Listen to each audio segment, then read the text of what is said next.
앞에 좀 어떤 내용이 있었는지 간략하게 좀 정리를 하고 6장을 들어가서 설교를 좀 가름을 하도록 하겠습니다. 하나님은 이스라엘에게 엄중한 사실 하나를 알려주고 싶었습니다. 그리고 그것을 알리시기 위해서 전쟁을 이용하셨지요.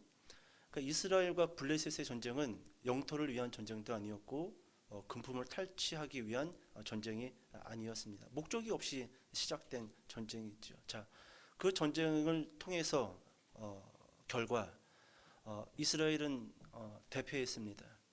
첫 번째 전쟁 때 4천 명이 전사를 했고 두 번째 전쟁 때 3만 명이 전사를 했습니다. 그런데 두 번째 전쟁 때는 이스라엘의 장로들이 기상천외한 작전을 짰지요. 실로에 있는 언약궤와 제사장들을 이 전쟁터 한복판에 데리고 오면 우리가 전쟁을 이길 것이다, 그렇게 확신을 했습니다. 그 순간 언약궤는 무슨 짝이 됐다고요? 괴짝이 된 겁니다. 그 순간 언약궤는 괴짝이 됐어요. 이길 줄 알았는데 두 번째 전쟁에서 대패했습니다. 3만 명이 전사를 했고 그 엘리 대제사장의 두 아들 홈니와 비느하스도 그 3만 명 안에 포함되는 전사자죠. 사망했어요. 근데 가장 심각한 것은 언약궤를 빼앗겼다라는 겁니다. 그리고 이 소식을 들은 엘리 대제사장은 몸이 비대했고 나이가 95세입니다. 소식을 듣고 충격을 받아 의자 뒤로 넘어지면서 목이 부러져서 사망을 합니다. 자, 여기까지 괜찮은 건 아니지만 일단 여기까지는 괜찮은 것 같은데, 자, 이 소식을 들은 비느하스의 아내, 해산 날이 얼마 남지 않았는데 자신의 남편이 죽고 언약궤가 빼앗기고 그리고 시아버지 엘리 대제사장이 목이 부러져 죽었다라는 소식을 듣고 해산을 하면서 이 아내도 죽게 됩니다. 그런데 그 아이의 이름을 짓고 죽게 되죠. 그 아이의 이름이 뭐였지요? 성이 이씨인데 이가봇. 따라해 봅시다. 기억나게. 이가봇. 그 뜻이 뭐였어요? 영광이 떠났다. 영광이 떠났다. 결국 이 비느하스의 아내가 해산한 그 아이의 이름이 결국 하나님이 이스라엘 백성들에게 알려주고 싶었던 팩트예요. 엄중한 사실입니다. 내가 너희에게서 떠났다. 그것을 하나님께서는 마지막 그 이가봇이라는 이름을 통해서 이스라엘 백성들에게 알려주셨다라는 것이죠. 근데 여러분 참 재미난 게 이 역사서기 때문에 한 절 한 절씩 다 보기에는 우리가 좀 많이 어려워요. 어렵습니다. 그런데 듬성듬성 왔다 갔다 하면서 제가 그 역사적인 사실들 하나씩 여러분들과 나눌 거지만, 여러분 이 4장 1절에 가서 보실래요? 4장 1절, 오늘 본문은 아니지만 4장 1절에 가서 보시면 같이 한번 읽어볼게요. 자, 시작. 사무엘의 말이 온 이스라엘에 전파되니라. 이스라엘은 나가서 블레셋 사람들과 싸우려고 에벤에셀 곁에 진치고 블레셋 사람들은 아벡에 진쳤더니. 4장 1절 보셨어요? 여기 보면은 지역 이름이 하나 나오죠. 이스라엘 백성들은 어디에 진을 쳤어요? 에벤에셀. 에벤에셀. 여러분 이 에벤에셀이라는 뜻이 어떤 뜻이냐면은 하나님이 여기까지 도왔다라는 뜻입니다. 그러니까 여러분 이 말은 이중적인 의미가 있어요. 여기까지 도왔다라는 것은 앞으로도 도와주실 거다라는 믿음의 그 어떤 의미가 담겨져 있는 거죠. 여기까지 하나님이 도우셨어. 앞으로도 도우실 거야. 이런 의미가 있지만 오늘 이 사무엘상의 이 전체적인 이 역사적인 흐름을 통해서 이 에벤에셀이라는 그 뜻의 의미를 재해석한다라고 한다면 이렇게 재해석할 수 있어요. 하나님이 여기까지만 도우실 거다라는 거예요. 그 전쟁터, 이스라엘 백성들이 진을 쳤던 그 장소가 바로 에벤에셀. 그들은 그렇게 생각했겠지요. 하나님이 오늘까지 도왔으니까 이 전쟁에서도 도우실 것이고 내년에도 도우실 것이다. 그런데 하나님의 생각은 달랐다는 말입니다. 이놈들은 아니다. 내가 오늘 여기까지만이다. 내가 오늘 이 장소에서 너희에게 손을 뗀다. 그것을 내가 너희에게 이 전쟁을 통해서, 그리고 비느하스의 아내가 출산한 그 아들의 이름을 통해서 내가 너희에게 선포하겠다라는 것입니다. 여러분 왜 하나님이 이스라엘에게서 여기까지만 도우시려고 하신 걸까요? 그것은 제가 여러 번 지난 설교에도 말씀을 드렸지만, 여러분 그 이유 이스라엘 백성은 언약궤를 무슨 짝 취급했다? 괴짝 취급했다라는 겁니다. 괴짝 취급했다라는 거예요. 여러분 종종 우리가 관공서, 이런 관공서 가면 어때요? 저도 이번에 이런 뭐 행정 서류 같은 거 준비하고 그러느라고 여기저기 관공서도 다니고 세무서도 다니고 은행도 막 들락날락 여러 번 했는데 그런데 가면은 좀 마음이 어떻습니까, 여러분? 뭔가 좀 이렇게 물어보기가 편해요, 쉬워요? 물어보고 나서 기분은 어때요? 매우 좋습니까? 아니면 더럽습니까? 보통은 더러워요. 왜요? 나를 무슨 짝 취급해요? 괴짝 취급하는 느낌을 받아요. 그런 느낌 안 받습니까? 그지요? 뭔가 좀 와서 좀 물어보려고 하면은 잘 대꾸도 안 해. 그리고 제일 중요한 건 쳐다보지를 않아. 쳐다보지를 않아. 여러분 관공서나 병원, 심지어는 요즘 편의점에서도 싸우는 사람들이 많습니다. 많아요. 요즘 알바생들이 잘 쳐다보지를 않아요. 물건을 팔 때. 예, 인사도 안 하고 인사도 받지도 않아요. 그러니까 기분이 안 좋은 거예요. 손님들 입장에서는. 주인이면 그렇게 장사 안 하겠지요. 근데 요즘 젊은 애들은 어차피 내 가게 아니니까 내가 어떻게 한들 무슨 상관이야? 예. 여러분 갑질만 있는 게 아니라 을질도 있어요. 사장이 나쁜 사람도 있지만 아르바이트생이 나쁜 사람들도 있습니다. 사회적으로 갑질 하는데요. 실제로 을질도 상당히 많다라는 겁니다. 여러분 이런 관공서나 편의점, 병원, 터미널 그런 곳에서 대부분 싸우는 싸움, 여러분 그것은 감정 싸움이에요. 무시했다라는 겁니다. 좀 사람이 뭘 물어보면 좀 쳐다봐요. 쳐다보고 이야기를 해요. 물론 이해는 하지요. 많은 사람들을 만나다 보면은 피곤하겠지요. 짜증도 나겠지요. 근데 어떻게 해서 그게 직업인 걸. 그게 직업인 걸. 우리 모든 직업군의 사람들이 자기 하는 일에 대해서 얼마큼 즐겁게 일을 할까요? 그래도 최선을 다해서 하려고 하잖아요. 그지요? 여러분 보통 이런 관공서에서 그런 싸움은 감정 싸움이고 자신을 무시했다라는 싸움이라는 겁니다. 왜 하나님은 에베네셀, 내가 오늘 여기서 너에게 손을 떼겠다, 언약궤를 괴짝으로 취급했기 때문에 그래요. 여러분 하나님도요 감정이 있습니다. 감정이 있어요. 이렇게 이야기해 볼게요. 여러분 예배는 하나님이 아닙니다. 기도는 하나님이 아니에요. 헌금, 교회에서 헌신과 봉사, 그거 하나님 아니라는 거예요. 하나님 아니라는 거예요. 이거 여러분 우리가 잘 구분할 필요가 있어요. 먼저 제가 여러분들에게 말씀드리고 싶은 것은 하나님은 언제든지 하나님 자신만으로 존중받기 원하신다라는 겁니다. 이거 꼭 우리가 기억하셔야 됩니다. 하나님은 무엇 받기 원하신다고요? 존중받기 원하신다라는 거예요. 역설적이긴 하지만 하나님은 예배를 통해서 존중받으시지만 예배를 통해서 무시도 받으십니다. 이게 역설적인 거예요. 역설적인 거예요. 그러니까 여러분 이 언약궤를 봤을 때 이스라엘 백성들이 언약궤를 통해서 누구를 봐야 되는 거예요? 하나님을 봤어야 되는 거예요. 근데 어느 순간 언약궤 그 자체만 봤던 겁니다. 여러분 우리가 예배를 드리러 왔지만 이 예배를 통해서 누구 앞으로 나아가야 되는 거예요? 하나님 앞으로 나아가야 됩니다. 그런데 어느 순간 하나님은 사라지고 예배만 있는 겁니다. 그러니까 우리가 이 믿음 안에서 하는 모든 행위가요, 자칫 잘못하면은 나는 언약궤로 나아갔어. 그런데 하나님 입장에서는 아니야. 넌 나를 여전히 괴짝 취급하고 있어. 제가 예배도 많이 드렸는데요. 제가 헌금도 할 만큼 하고요. 제가 그래도 열심히 수고하고 그래도 집중했는데요. 아니 넌 여전히 나를 괴짝 취급하고 있구나. 이거 여러분 잘 구분할 필요가 있다라는 거예요. 우리는 항상 살아계신 하나님을 생각해야 돼요. 하나님은 살아계십니다.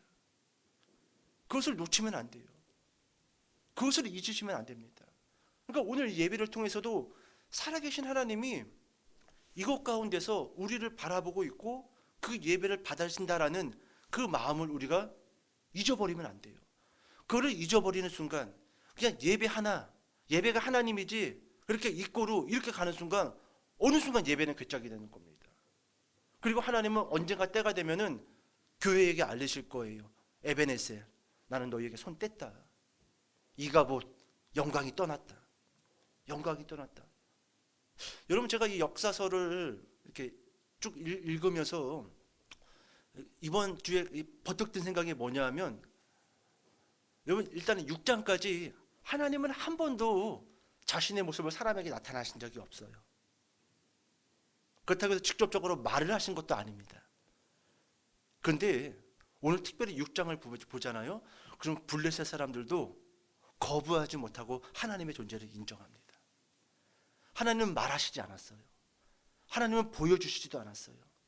그냥 그 역사 속에서 되어져가는 일들을 통해서 하나님이라는 그 신을 다곤의 신보다 업신여겼던 그 블레셋 사람들조차도, 바알세불보다도 업신여겼던 그 언약궤를요, 어느 순간 마지막, 오늘 6장 마지막에 보면요, 언약궤를 다시금 이스라엘 베세메스 지역으로 보내는데, 그때 블레셋 사람들이 다 여호와를 인정을 합니다. 저는 되게 놀랐어요. 하나님은 등장하지 않아요. 그분이 사람들에게 나다, 난 살아있는 존재다 말하신 적이 없어요. 그냥 역사를 통해서, 시간을 통해서 모든 사람들이 하나님의 존재를 인정한다라는 거예요. 놀랍지 않습니까? 그래서 저는 오늘 이 설교 마지막에도 한 번 더 이야기하고 싶은 게 뭐냐 하면, 하나님은 결국 우리로 하여금 자신의 존재를 증명하신다라는 거예요. 아무리 세상 사람들이 하나님이 없는 것처럼 여긴다 할지라도, 여러분, 교회가 무너지고 무너져서 이 땅 가운데 흔적도 없이 무너질 것처럼 보인다 할지라도요, 여러분, 하나님은 절대로 이 땅 가운데서 사라지신 분이 아닙니다. 하나님이 없다고 하는 사람들조차도, 하나님을 무시하는 사람들조차도, 하나님을 떠났던 그런 기독교인들조차도 어느 순간 하나님은 내가 하나님이다, 나는 살아있고 여전히 존중받기를 원한다, 나는 예배받기를 원한다, 그렇게 스스로 자신의 존중과 그리고 그 예배를 찾으시는 하나님이라는 거예요. 그래서 제가 자주 했던 얘기가 뭐냐 하면, 여러분, 예배로 나아오는 이러한 그리스도인들은 어떤 사람들이냐면은, 물론 다 그렇지는 않지만 정말로 여러분 마음 가운데 하나님 앞에 예배 드리러 나온 사람들은요, 두 손 든 사람들이에요. 하나님, 제가 항복합니다. 제가 제 마음대로도 해봤고 제 멋대로도 해봤고 내 좋아하는 것만 해봤지만 결국 거기에 아무것도 없음을 저는 이제 깨닫고 하나님께만 나아갑니다. 항복한 사람들이에요. 여러분 항복했어요? 지금 항복하시고 그 하나님을 보고자 하는, 하나님의 음성을 듣고자 하는 그 마음을 가지고 나왔습니까?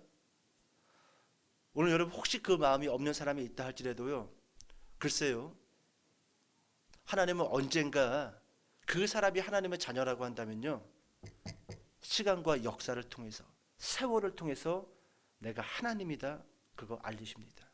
강력하게 알리셔요. 그러니까 하나님의 손에서 벗어날 수 있는 하나님의 자녀가 있어요, 없어요? 없어요. 여러분 탕자를 보세요. 탕자도 아버지 재산 가지고 도망가가지고 얼마나 잘 먹고 잘 살았어요.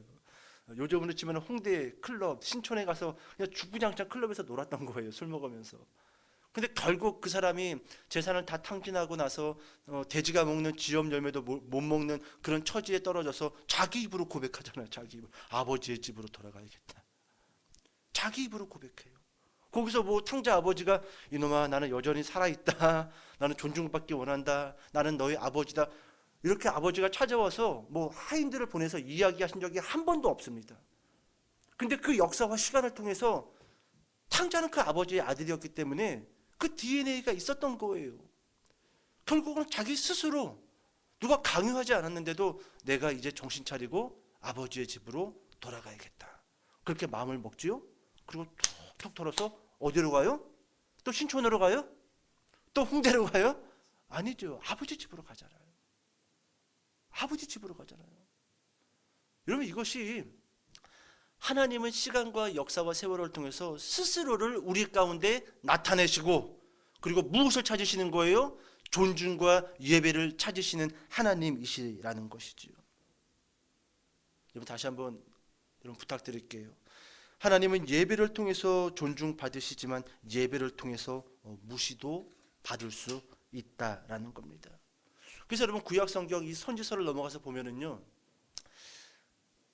이 이스라엘이 이제 무너지기 초읽기에 들어가고 그리고 막 그 아수르와 바벨론이 팽창되어져 갈 때요. 선지자들은 계속해서 어떠한 메시지를 강조하냐면은 여러분 호세아서 6장 6절에 이런 말씀이 있어요. 나는 인애를 원하고 제사를 원하지 아니하며 번제보다 하나님을 아는 것을 원하노라. 여기서 두 개를 원하지 않는다라는 거. 제사를 원하지 아니한다. 번제를 원하지 아니한다. 이게 하나님의 진심일까요? 왜 그런 걸까요? 근데 원하는 것 두 가지를 이야기합니다. 인애를 원하고 하나님 아는 것을 원하노라. 여러분 이 선지서 후반부에도 가서 보면 여전히 하나님은요 이스라엘 떠났어요. 떠났습니다. 근데 성전에서는 무엇은 열심히 하고 있어요? 예배는 열심히 드렸다는 겁니다. 절기도 열심히 지키고. 호세서에만 이런 말씀이 있는 게 아니에요. 아모스서 5장에 가서 보면은요. 제가 좀 말씀 좀 읽어볼까요? 5장 22절부터 너희가 내게 번제나 소제를 드릴지라도 내가 받지 아니할 것이요 너희의 살찐 희생의 화목제도 내가 돌아보지 아니하리라. 네 노래소리를 내 앞에서 그칠지어다. 네 비파소리도 내가 듣지 아니하리라. 듣지 않는다라는 거예요. 찬양하지 말라라는 거예요. 악기도 하지 말라라는 거예요. 교회에 와서 듣기 싫다라는 겁니다. 번제나 소제를 드릴지라도 내가 받지 아니할 것이고 살찐 희생의 화목제도 내가 돌아보지 아니하리라. 하지 말라라는 거예요. 다 멈추라는 거예요. 왜 그런 걸까? 이게 정말 하나님의 본심일까요? 아니에요. 언약궤를 괴짝으로 만들어 놓고 언약궤 앞에 모여 있으니 여러분 언약궤의 주인이신 하나님이 그것이 기쁘겠냐라는 거예요. 당연히 기쁘지 않죠. 여러분 이것이 이유였습니다.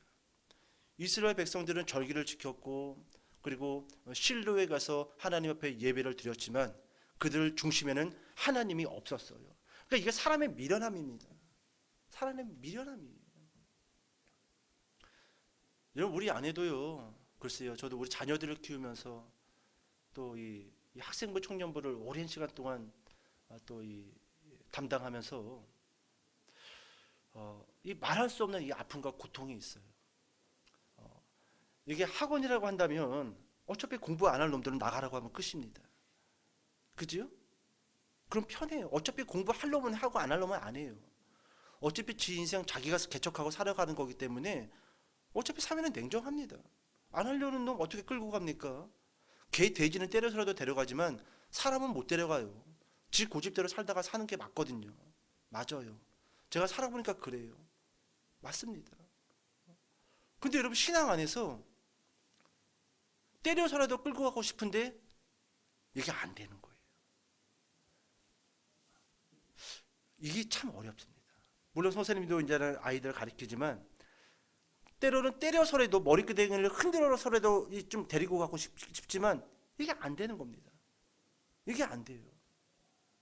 결국 한 10년, 20년 아이들을 가르쳐보고 그 아이들이 30이 되고 40이 되는 모습들을 봤을 때요. 보통 이렇게 답이 나와요. 제 말이 꼭 맞는 건 아니지만 10대 때 봤던 그 모습이 40대에 그대로 되는구나. 많이 안 바뀌어요. 10살 때 했던 행동을요 30대에도 하고 40대에도 하더라니까요.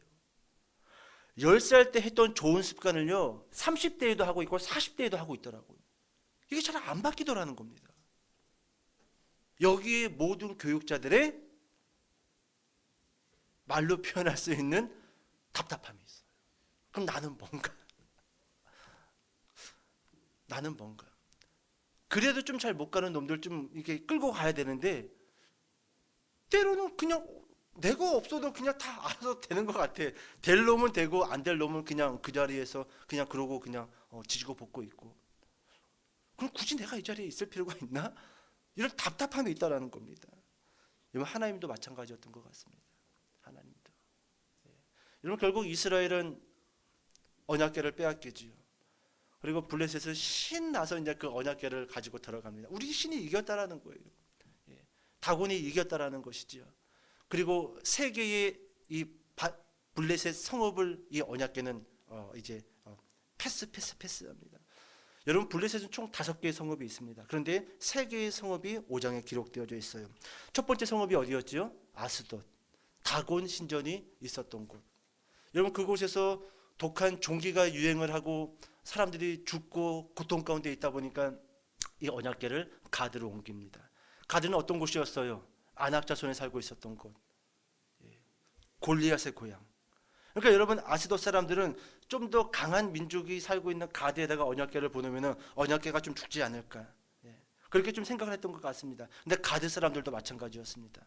독한 종기로 그들도 병에 걸리고 죽임을 당합니다. 결국 가드 사람들도 안 돼가지고 마지막으로 에그론, 바알 세불이 있었던 곳. 신약 성경에는 바알 세불, 귀신의 왕. 바로 에그론의 그 바알 세불, 귀신의 왕의 우상과 신전이 있었던 곳. 마지막으로 이 언약궤를 귀신의 왕 에그론으로 보내면 이 언약궤가 좀 죽지 아니할까. 근데 어땠어요? 에그론에 보냈더니 마찬가지였습니다. 마찬가지였어요.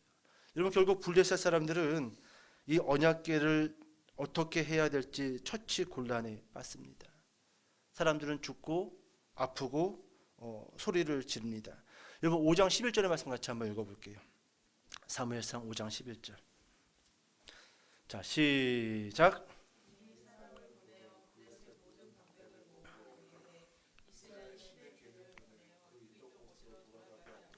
우리와 우리 백성이 죽임 당함을 면하게 하자 하니 이는 온 성읍이 사망의 환난을 당함이라. 거기서 하나님의 손이 엄중하심으로. 여러분, 11절 중반부에 보니까 뭐라고 이야기합니까? 이스라엘 시내궤를 보내어 그 있던 곳으로 돌아가게 하고. 이제 부담이 되는 거예요. 부담이 되는 거예요. 제가 지난주에 그런 이야기 했죠. 여러분, 블레셋 사람들은 이게 절호의 찬스였어요. 이스라엘 유대인들이 복음을 거부함으로 그 복음이 이방인들에게 갔고 이방인들이 구원을 얻었습니다. 이스라엘 백성들이 언약궤를 괴짝 취급하자 그 언약궤는 스스로 블레셋 땅으로 들어갔습니다. 그건 기회예요. 기회입니다. 이때 블레셋 사람들은 구원받을 수 있는 유일한 기회예요. 그 사람들이 이때 이 사무엘상 5장에서 정신 차리고 하나님을 믿었다라고 한다면 지금 이스라엘과 팔레스타인은 싸울 일이 없을 겁니다. 중동 사람들하고 싸울 일이 없었을 거예요. 다 하나님 안에서. 다 하나님 안에서. 물론 아직 유대교인들이 예수 그리스도께 돌아오지는 않았지만 그래도 어찌됐든 간에 하나님 안에서 한 토라를 읽으면서 아마 같이 어울려 살지 않았을까, 그런 생각을 해보게 됩니다. 이스라엘의 시내궤를 보내어 그 있던 곳으로 돌아가게 하고 골칫거리가 된 겁니다. 어떻게 이것을 돌려보낼까? 누가 저 언약궤를 뜰까? 저 언약궤를 어디로 보내면 좋을까? 누가 나설래? 나서는 사람이 누가 있어요? 가면 죽는데. 접근 금지. 접근 금지. 가장 두려운 존재로 바뀌었다라는 것이죠. 자, 이제 오늘 본문으로 들어와서 6장으로 읽어봅시다. 자, 6장 1절부터 4절까지 말씀 한번 읽어볼게요. 1절부터 4절까지. 자, 시작.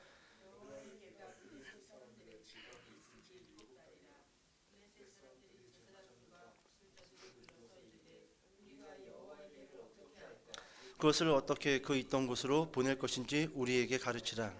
그들이 이르되 이스라엘 신의 궤를 보내려거든 거저 보내지 말고 그에게 속건제를 드려야 할지니라. 그리하면 병도 낫고 그의 손을 너희에게서 옮기지 아니하는 이유도 알리라 하니.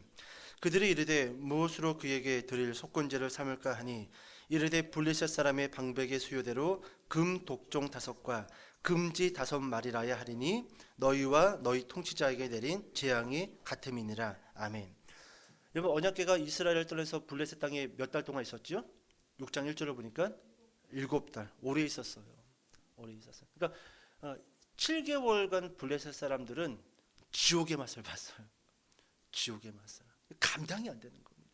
그래서 여러분, 오늘 본문에 제가 읽지는 않았지만 이 블레셋 사람들이요, 애굽에 바로 이야기도 합니다. 그 사람들이 이 이스라엘 백성들을 보내지 않아 가지고 10가지 재앙 가운데 얼마나 많이 죽었냐. 우리가 그 역사를 알고 있지 않냐. 우리가 바로처럼 완악한 마음을 가지고 언약궤를 여기에다가 가지고 있을 필요가 없다. 이스라엘 백성들을 출애굽시켰듯이 우리도 빨리 언약궤를 보내야 된다. 정신이 없는 거예요. 어떻게 보낼까? 어떻게 보낼까? 막 네가 해라, 내가 해라, 네가 해라, 내가 해라. 그러다가 이제 막 회의를 해서 드디어 이제 그 어떤 결과물이 나옵니다. 4절에 보니까 그냥 보내면 안 되니까 어떤 우리가 예의를 표해야 되니까 금 독종 5과. 여러분, 아스돗 가드 그리고 에글론에서는 그 백성들이, 그 성읍의 사람들이 독종에 걸려 사망했단 말이죠. 그런데 개역 개정에는 이 설명되어져 있지 않지만 제가 지난주에도 이야기했죠. 70인역을 보면은요, 쥐떼가 그 성읍을 공격했다라고 기록이 되어져 있어요. 쥐떼가 패스트. 그래서 여러분 이 사무엘상 6장 4절을 보면은 금 독종 5과 그 뒤에 어떤 단어가 나오죠? 금지. 왜 금지 5마리를 만들었을까요? 그거예요. 그러니까 70인 역벌이 맞은 거예요. 그러니까 개역 개정에서요 이걸 번역을 할 때 제가 봤을 때는 금지 5마리도 집어넣어야 돼요. 금지 5마리가 아니라 쥐떼가 성읍을 공격했다라는 말도 집어넣어야 되는 게 맞습니다. 뭐 이것까지 이야기하면 조금 나가는 부분이 있지만 여러분 개역 개정은 오류가 좀 많아요. 그렇다고 해서 문맥과 전체적인 문장을 이해하는데 치명적인 오류는 아니지만 단어나 누락되어진 그런 부분들에 있어서 실제로 문제가 많습니다. 그래서 보통 설교하는 사람들은요, 저 같은 경우도 한 10가지 내외의 성경을 봅니다. 비교를 해요. 비교를 합니다. 그래야지 이 절이, 이 장이 무엇을 이야기하고 무엇이 첨가가 됐고 어떤 단어가 누락됐는지를 설교자는 알아야 될 거 아니에요. 그래서 저는 보통 10가지 내외로 성경을 보면서 설교를 준비해요. 자, 여러분 6장 4절 금 독종 5과 이 독종으로 공격을 받았으니까 근데 이것만 있었던 것이 아니죠.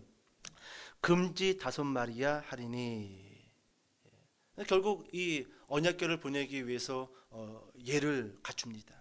금으로 독종을 만들고 하나님께서 우리에게 보내주신 겁니다. 다시금 이거 가져가십시오. 하나님께서는 이것을 우리에게 사망의 권세로 주셨지만 저희는 금으로 만들어서 예를 표하여 보내겠습니다. 그리고 쥐를 또 만드는 거예요. 금으로 쥐를 만들어 가지고 그 언약궤와 함께 보내기 위해서 준비를 한다라는 것이죠. 자, 이제 넘어와서 7절과 8절 읽어볼까요? 7절과 8절. 자, 시작.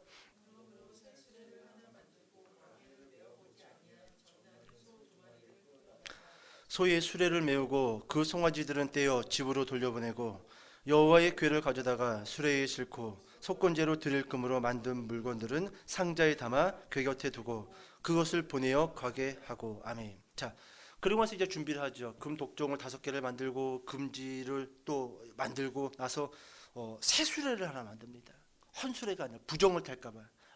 그러니까 최대한 뭘 알지는 잘 못하지만 그래도 최대한 신을 향한 이방인들의 예를 갖추고 있어요. 일단은 이것만 놓고 봤을 때는 이스라엘 백성이 나요, 블레셋 사람이 나요? 훨씬 낫죠. 이스라엘 사람들은요 언약궤를 괴짝으로 취급했던 사람들입니다. 근데 지금 이방 사람들은요 그 언약궤를 보면서 언약궤만 보고 있는 거예요? 지금 누굴 보고 있는 거예요? 하나님을 보고 있잖아요. 그러니까 막 금 독종을 만들고 금 쥐를 만들고 수레도 뭐 널려 있는 거 아무거나 갖고 와서 쓰지 않고 야 수레 새 걸로 만들어, 좋은 나무로 만들어 해서 새 수레를 만들고 막 그 난리법석을 피우는 거잖아요. 언약궤만 봤으면 이렇게 했을까요? 이렇게 안 했죠. 누굴 보고 이런 거예요? 이 사람들은 하나님을 보고. 비록 이방인들이긴 하지만 잘 모르고 하는 짓거리이긴 하지만 여러분 우리가 배울 필요는 있어요. 우리가 배울 필요는 있습니다. 우리가 하는 모든 그 신앙 행위 안에서 우리가 이 이방인들을 통해서 배울 면들이 분명히 있다라는 거예요. 근데 여러분 중요한 거 이제 좀 설교를 정리할 건데 우리 세윤이는 거의 뭐 지금 자폐증으로 가고 있고 우리 세경이는 거의 지금 뭐 혼수 상태로 들어가고 있는데 여러분 6장 7절에 보니까 이런 말이 있어요. 새 수레를 하나 만들고 멍에를 메어보지 아니한 전 나는 소 2마리를 끌어다가. 여러분 멍에를 메어보지 않은 소 그리고 전 나는 소 암소지요? 여러분 이 소에게 그 수레를 끌게 하겠다라는 겁니다. 그리고 이스라엘 땅 벳세메스로 보내겠다라는 겁니다. 그런데 여러분 첫 번째로 왜 멍에를 메어보지 아니한 소였을까요? 멍에를 메어보지 아니한 소. 자, 여러분 태어나서 한 번도 멍에나 수레를 끌어보지 아니한 소가 여러분 수레를 끌게 하기 위해서 몸을 끈으로 묶으면은 얘가 얌전할까요, 낚일까요? 그럼 곧장 벳세메스로 갈까요, 안 갈까요? 택도 없죠. 지금 여러분 블레셋 사람들이요 마지막으로 언약궤를 통해서 하나님이 정말로 살아계신지를 확인하는 겁니다. 여러분, 젖나는 소예요. 한 번도 멍에를 매지 아니한 소, 이 첫 번째고, 두 번째 자격은 젖나는 소. 젖을 낳다라는 것은 최근에 망아지를 낳다라는 거야, 안 낳다라는 거예요? 송아지? 예, 송아지를 낳다라는 거예요. 그러니까 여러분, 젖이 나죠. 그러면 여러분, 송아지를 떼어놓고 엄마 소가 수레를 끌고 블레셋 땅을 떠나서 이스라엘로 들어간다. 돌아오는 것은 약속이 없어. 못 돌아와. 그러면 어미소가 갈까요, 안 갈까요? 저 뒤에서 엄마를 불러, 젖주라고. 그 소리 들으면서 벳세메스로 곧장 갈 어미소가 있을까요? 없어요. 지금 마지막으로 블레셋 사람들이요, 언약궤를 통해서 지금까지 되어지는 이 모든 일이 우연으로 일어난 일인지, 아니면 저 언약궤를 상징하는 그 하나님이라는 존재가 실제로 존재해서 우리에게 이와 같은 고통과 아픔과 사망을 주었는지, 그거 확인해 보겠다라는 겁니다. 확인해 보겠다라는 거예요. 자, 이제 말씀 넘어가서 10절과 12절까지 읽어볼게요. 10절부터 12절까지. 자, 시작.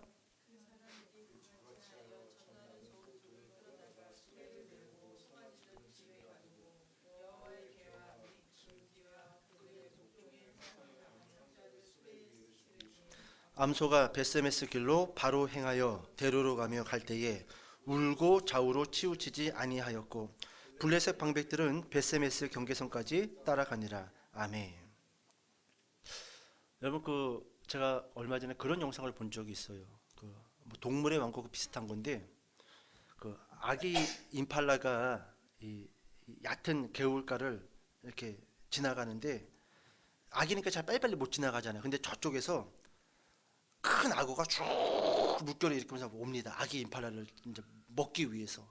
근데 그때 어떤 일이 일어나냐면은, 이쪽 편에 서 있었던 어미 임팔라가요, 그 악어와 그 새끼 임팔라 사이로 막 뛰어와서 그 중간에 딱 섭니다. 딱 서서 안 죽여요. 무슨 의미예요? 나 죽이고 애기 보내려는 거예요. 결국 악어는 어미 임팔라를 물고 물속으로 사라지고, 애기 임팔라는 건너갑니다. 여러분, 동물이라 할지라도 무슨 애가 있는 거예요? 모성애가 있는 거예요.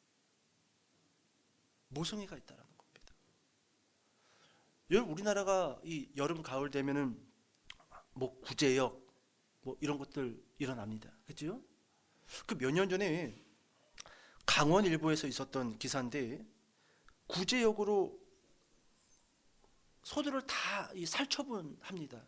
살처분해요. 그런데 이 살처분할 때 그 소에게 석시콜린이라는 그 주사를 놓는다라고 합니다. 석시콜린.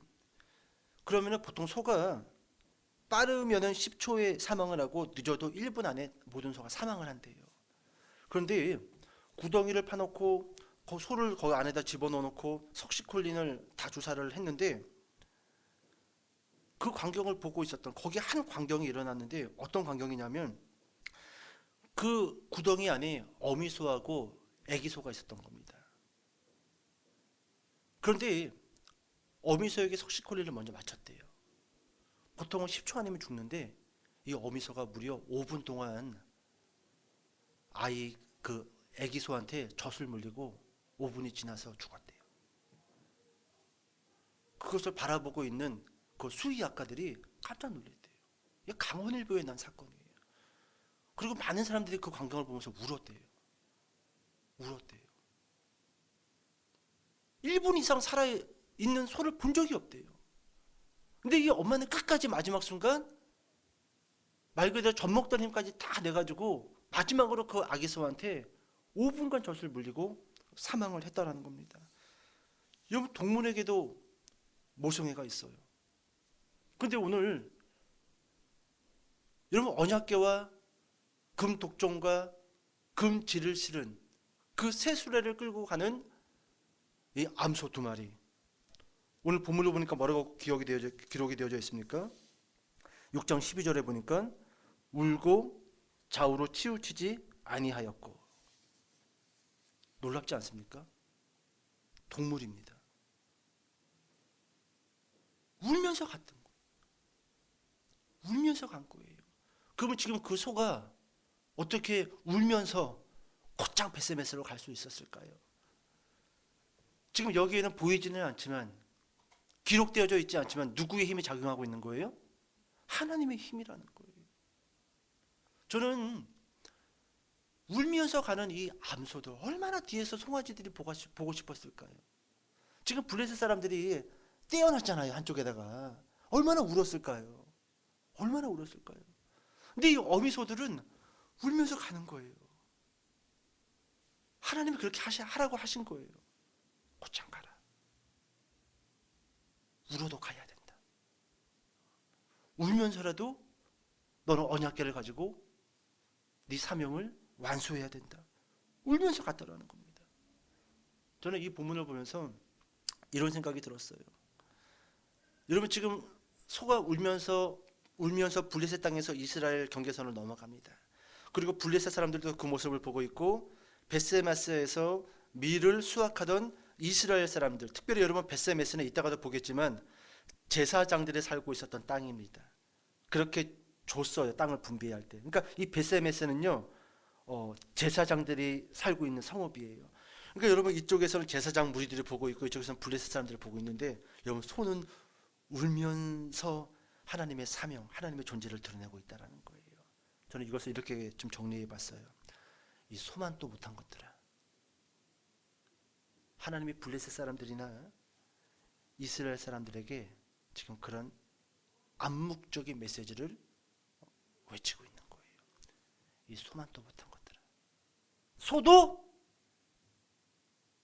울면서도 내가 말한 사명을 지키기 위해서 가는 꼬라지를 봐라. 너희는 내가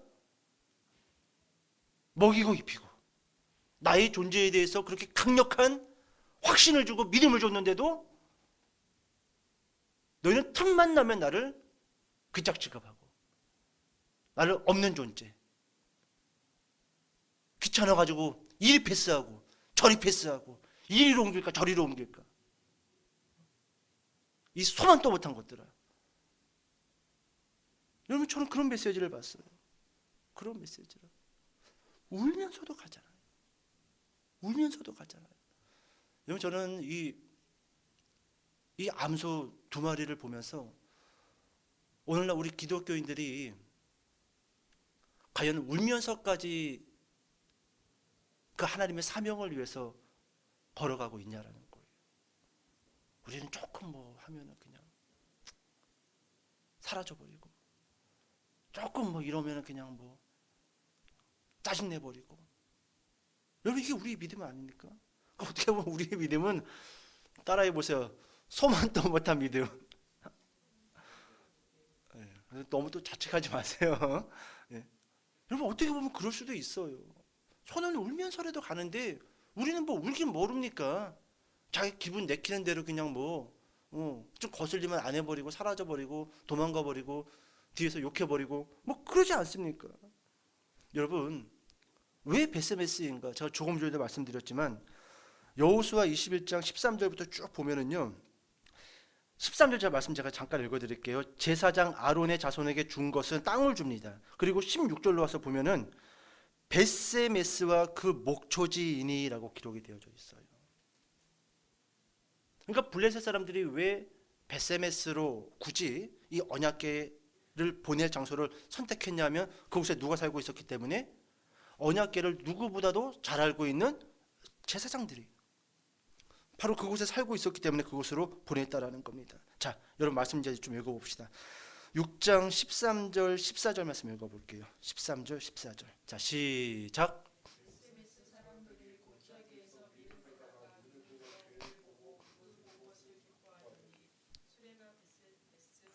여호수아의 밭 큰 돌 있는 곳에 이르러 선지자 무리가 수레의 나무를 패고 그 암소들을 번제물로 여호와께 드리고. 자, 잠깐 볼게요. 역사서는요 상당히 그 내용이 퍼집니다. 그래서 제 최대한 압축을 해서 그냥 쭉 이렇게 가고 있어요. 이렇게 가고 있으니까 잘만 따라오시면 돼요. 여러분 드디어 그 암소가 모는 수레는 벳세메스에 도착을 합니다. 그 장소가 여호수아의 밭 큰 돌 있는 곳에 멈췄다라고 기록이 되어져 있습니다. 근데 여러분 여기가 이제 중요해요. 14절 후반부를 보니까 무리가 이제 이스라엘 무리겠죠. 제사장 무리나 레위인들이겠죠. 수레의 나무를 패고 그 암소들을 번제물로 여호와께 드리고 이게 문제입니다. 여러분 레위기 1장 3절에 가서 보면은요. 소의 번제이면 흠없는 수컷으로 드려라. 이게 율법이에요. 소를 번제로 드리면 암소 돼요? 안 돼요? 안 됩니다. 수컷만 드려야 돼요. 근데 지금 암소 2마리가 젖이 나는 암소예요. 그러니까 젖이 부풀어 있을 겁니다. 누가 봐도 암소인 거 알아요, 몰라요? 알지요. 그런데 지금 이 제사장 무리들이, 이 레위인들이 누구보다도 제사에 대해서 빠삭하게 잘 알고 있는 사람들이, 눈 감고도 할 수 있는 이 사람들이 지금 수레를 핍니다. 수레를. 이런 경거망동한 짓거리가 어디 있습니까? 이런 블레셋 사람들보다 훨씬 못하지 않습니까? 그냥 있는 걸로 때우겠다라는 거 아니에요? 있는 걸로? 여러분 수레를 나무로 패고 그 암소들을 번제물로 여호와께 드리고, 여러분 정성을 놓고 봤을 때 누가 나요? 블레셋 사람들이 훨씬 낫다라는 거예요. 여러분 이 제사장들이 하는 짓거리를 보세요. 아직까지 언약궤를 뭘로 보고 있는 거예요? 괴짝 취급하고 있는 겁니다. 하나님에 대한 존중, 경외, 힘이 없는 거예요. 그냥 눈에 보이는 거 그냥 술에 패가지고 장작으로 하고 큰일 날 짓거리 하는 거죠. 큰일 날 짓거리. 여러분 가장 이상적인 행동은 어떤 걸까요? 저는 좀 이렇게 생각을 해봤어요. 젖이 나는 암소이기 때문에 돌려보내고, 어차피 제사용으로는 안 되잖아요. 분명 저기 경계선이니까 뭐 지금처럼 뭐 철의 장벽이 있는 것도 아니고 그냥 암소는 돌려보내고, 어떻게 해야 되는 거예요? 벳세메스 성읍 안에 있는 가장 건강하고 흠이 없는 수소 2마리 가지고 와서, 2마리로도 안 되죠. 한 20마리는 가져와야지. 있는 거 싹 가지고 와서 제사 드렸어야죠. 그렇지 않아요? 지금 여러분 이 제사장 무리들 하나님의 일 어떻게 하겠다라는 거예요? 대충 하겠다라는 거잖아요. 있는 걸로 때우겠다라는 거잖아요. 하나님이 뭐 소를 받고 안 받고 이게 중요할까요? 지금 그 중심을 보는 거예요. 중심을 보는 거. 여전히 그 중심에 하나님에 대한 경외심이 있어요, 없어요? 없어요. 없습니다. 제가 저희 어머니 가장 존경하는 게 뭐냐 하면은, 제가 중학교 때부터 이 마음을 갖고 있어요. 뭐냐 하면, 제가 보통 중학교 때 친구네 집에 놀러 가잖아요. 그럼 친구 어머니들은 뭐 인사도 받지도 아니었고 보통 안방에서 나와보지도 않았어요. 근데 제가 친구를 데려가잖아요. 물론 저희 집은 가난했습니다. 반지하에 살았어요. 단칸방 같은 데서 오래 살았어요. 그럼 저희 어머니는 친구들을 데리고 오면요, 문 앞까지 꼭 나와서 반겨줍니다. 그리고 친구네 집에 가서 뭐 라면을 끓여 먹는다든지 뭐 밥을 먹는다고 한다면은 보통 그냥 뭐 있는 밥을 먹고 그러죠. 라면도 끓여 먹고. 근데 제 어머니는요, 한 번도 그러신 적이 없어요. 왜냐하면은, 엄마 저희 밥 좀 먹을게요. 제가 밥 차리려고 하면, 있어라. 밥이 있는데 밥을 새로 합니다. 밥이 있는데 밥을 새로 해요. 그래서 새 밥을 줘요. 그리고 김치가 냉장고에 꺼내는 거 있어. 먹다 남은 거 있습니다. 그거 절대로 안 꺼내십니다. 새로 통해서 김치 새 거 꺼내가지고 썰어가지고 중학교 애들한테 새 밥에 김치를 내놔요. 반찬은 그게 전부지만. 그러면 그것을 먹는 제 친구들은 그걸 알까요, 모를까요? 내가 존중받는다. 비록 밥하고 김치지만. 그걸 알아요. 그래서 제가 어머니를 중학교 1학년 때부터 존경했어요. 존경했습니다. 여러분, 밥에 진수성찬을 차린다 할지라도요, 나를 존중하는 마음 없이 차린 밥상 우리가 다 압니다. 그거 모르는 사람 있어요? 다 알아요. 나를 괴짝 취급하는지 나를 언약궤 취급하는지 다 안다라는 거예요. 지금 여러분 제사장들 하는 짓거리를 보세요. 얼마나 대충대충 때우려고 수레를 패가지고 장작으로 쓰고, 숫소를 드려야지. 있는 소 암소를 잡아가지고 번제를 여호와께 드리고 아직까지 정신을 못 차린 거예요. 아직까지 정신을 못 차렸다는 것이죠. 자, 여러분 19절 말씀 읽어볼게요. 6장 19절. 자, 시작.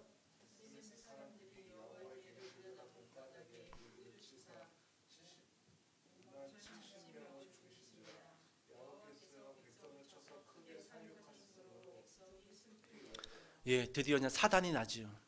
사단이 납니다. 자, 여러분 그들이 이제 번제를 드렸습니다. 자, 그리고 벳세메스 사람들이 여호와의 궤를 어떻게 하고 들여다봅니다. 들여다보면 돼요, 안 돼요? 언약궤 손으로 만지면 돼요, 안 돼요? 하나님의 금하신 거예요. 거기는 아론의 자손들만 만져서도 안 됩니다. 걔들도 매야 돼요. 아주 조심해야 됩니다. 근데 벳세메스 그 사람들이 떼거지로 번제 드리고 와서 아이고 이거 오랜만에 보네.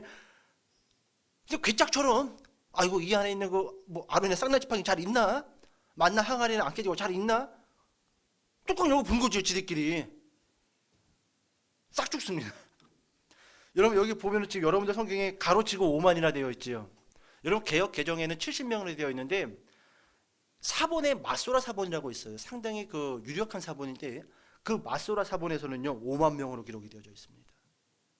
그래서 가로하고 5만이라고 합니다. 물론 신학자들은 벳세메스의 제사장 무리가 5만 명일 수는 없을 거다라고 이야기를 합니다. 하지만 모르는 거잖아요. 그래서 가로하고 5만. 오늘 다 읽으면 돼. 그냥 있는 대로 5만 70명을 죽이신지라. 결국 사단 나지요? 사단 나요. 여러분 이스라엘 백성 누구보다도 언약궤에 대해서 잘 알고 있어야 될 제사장들조차도 언약궤를 괴짝 취급했고 결국 하지 말아야 할 짓거리를 함으로 인해서 성경 그대로 5만 70명이 사망을 하는 일이 벌어집니다. 자, 여러분 똑같아요. 이제 정리할게요. 여러분 블레셋 사람들도 언약궤를 가지고 왔다가 다 죽고 병들어 가지고 가드로 패스. 가드 사람들도 너무 힘들어. 안학자손 거인들이 너무 힘들어. 언약궤 패스해가지고 여러분 이게 에글론으로 갔단 말이죠. 에글론 사람들도 막 집대에 공격받고 막 패스트에 걸려가지고 막 썩고 죽어. 안 되겠다 그래서 벳세메스로 보냈단 말이죠. 근데 봐요 여러분. 벳세메스의 제사장들도 언약궤로 인해서 고통을 받고 어떻게 합니까? 패스를 합니다. 이게 블레셋 땅에서 일어난 일이 아니에요. 마지막은 이스라엘 땅 제사장들이 살고 있는 성읍에서 일어난 일이에요. 그렇게 본다면은 블레셋 사람들하고 제사장 무리들하고 같아요, 안 같아요? 같지요? 똑같습니다. 똑같아요. 똑같다라는 거. 여러분 저는 오늘 여러분들하고 이 말씀만 읽고 좀 마치겠습니다. 6장 20절을 보니까 벳세메스 사람들이 이르되 이 거룩하신 하나님 여호와 앞에 누가 능히 서리요? 그를 우리에게서 누구에게로 올라가시게 할까 하고. 여러분 여기 보면은 이런 말씀이 있죠. 이 거룩하신 하나님 여호와 앞에 누가 능히 서리요? 설교 정리할까요? 이제 여러분 벳세메스의 성읍의 사람들은요 이 언약궤를 21절에 보니까 기럇 여아림이라는 곳에 보냅니다. 이곳에 무려 20년 동안 언약궤는 그대로 방치되어져요. 훗날 사무엘 하루 넘어가서 다윗이 왕이 되고 이 언약궤를 찾으러 갑니다. 20년 동안 이스라엘 땅에서 아무도 그 언약궤에 대해서 관심 끕니다. 관심 꺼요. 저는 이렇게 맞추고 싶어요. 이 거룩하신 하나님 여호와 앞에 누가 능히 서리요? 지금 이 말을 누가 하고 있어요? 이스라엘의 일반 백성이에요? 제사장들이에요? 제사장들이 그런 말 하면 써야 안 돼요. 안 되지요. 본인들이 하나님과 그 일반 백성들의 사이에서 중재 역할을 했던 사람들인데 본인들조차도 누가 하나님 여호와 앞에 누가 능히 서리요? 누가 능히 서리요? 이런 불 자체는 위험합니다. 그죠? 근데 그 불을 안전한 장치로 잘 가두면요 인간에게 가장 이로운 물질이 됩니다. 하나님도 마찬가지예요. 하나님 자체를 놓고 봤을 때는요 누구도 하나님 앞에 나아갈 수 있는 존재는 없습니다. 그래서 하나님 앞에 사람들이 나아갈 수 있게 하시기 위해서 하나님이 장치를 하나 만들었는데 그 장치가 무엇일까요? 예수 그리스도입니다. 예수 그리스도예요.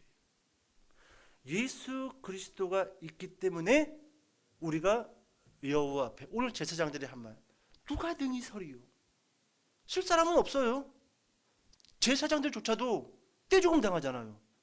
본인들도 이제 감당이 안 되니까 길한 여아림으로 보내버리잖아요. 누가 능히 서리요? 여러분, 실제로 하나님 앞에 온전히 서 있을 수 있는 존재는 없습니다. 다 죽어요. 왜요? 왜 죽어요? 죄로 인해 가지고. 하나님은 흠이 없고 거룩하신 분이기 때문에 그 어떤 죄도 하나님 앞에 나아갈 수 없습니다. 그런데 그 길을 여신 분이 바로 예수 그리스도라는 겁니다. 오직 예수 그리스도를 통해서 우리가 하나님 앞에 서 있을 수 있다라는 것이죠. 이제 여러분, 설교 정리합시다. 울어도 가야 된다. 울어도 가야 된다. 여러분, 예수님께서 이미 우리의 모든 죄를 다 사하셨기 때문에 우리는 언제든지 담력을 얻어서 하나님 앞에 나아갈 수 있습니다. 이제 우리에게 필요한 건 무엇만 있으면 될까요? 지금도 뭐 성령 충만 외치고 더 훈련을 받아야 되고 어디 가서 덜 얻고 배워야 될까요? 아니에요. 이제 여러분, 한국 교회는요, 지나도록 했고, 지나도록 배웠고, 지나도록 훈련했어요. 아직도 어디 가서 훈련 받아야 된다? 이제 그만해도 됩니다. 이제는요, 울면서 가야 돼요. 많이 배운다고 가는 게 아니에요. 가면서 배우는 겁니다. 가면서 배워야지 제대로 배워져요. 울면서. 누가 여러분 울면서 가겠냐라는 거예요. 이 복음의 사명을 위해서 누가 끝까지 울면서 그 자리에 서 있을 수 있냐라는 거예요. 다른 거 아니에요. 다른 거 아닙니다. 예수 그리스도와 함께 십자가에 온전히 못 박힌 사람만이 그 자리에 울면서 서 있을 수 있어요. 오늘 여러분, 그렇게 끝까지 눈물을 흘리며 그 눈물을 복음의 씨로 여기며 세상이라는 밭에 뿌리며 그렇게 걸어가는 저 여러분 되시기를 주님의 이름으로 축복합니다. 기도하겠습니다.